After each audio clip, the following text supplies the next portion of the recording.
now you got to imagine. Right. Yeah. So you got to imagine. He's already been scourged once.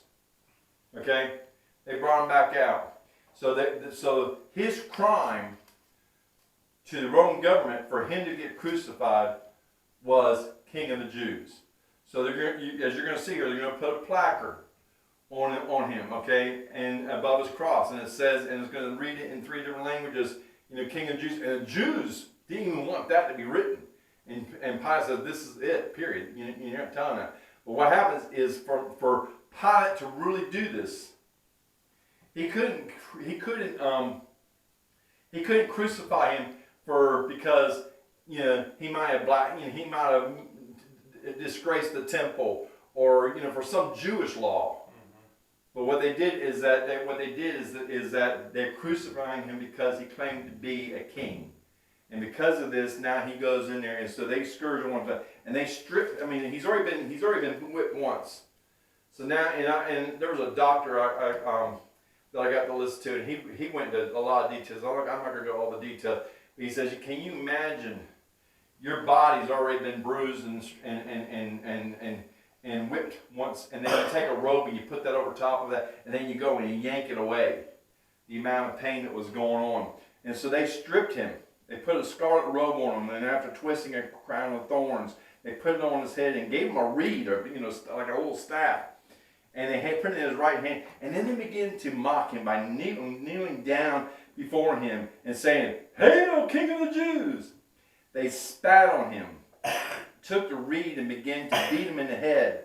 And after they had mocked him, they took the scarlet robe off him. Okay, now here they go again. They ripped that robe. It's already been, the blood's already been attacked. They ripped that robe off him, and they put on his own garments back on him, and they led him off to be crucified. I'm sorry, guys. Again, I guess because I've seen the Passion, that whole scene there, it's just like, it is. I mean, it's just, this is what Christ did for us.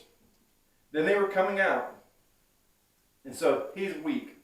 The other Gospels, and we'll see this in Mark, but we don't know if he carried the full cross. In other words, the cross beam and the upright, or if it was just the beam itself.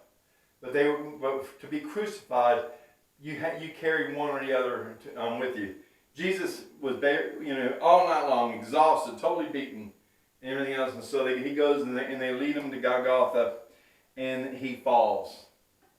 And because they wanted to keep this going, this procession going, and not stop, they go in and grab a man from Cyrene. His name was Simon, and whom they pressed into service to bear his cross. Now, if you go and read Mark chapter 15, verse 21, it says that they pressed into service a bystander coming to the country, Simon from Cyrene, the father of Alexander and Rufus, to bear his cross. Now, Mark's writing this years later, and so he's writing to a group of people who are partially Gentiles and Jews, and so Alexander and Rufus were the sons, and and the only thing we can gather from that is that the church and the people recognized who this was, but their dad's the one that had to carry the cross.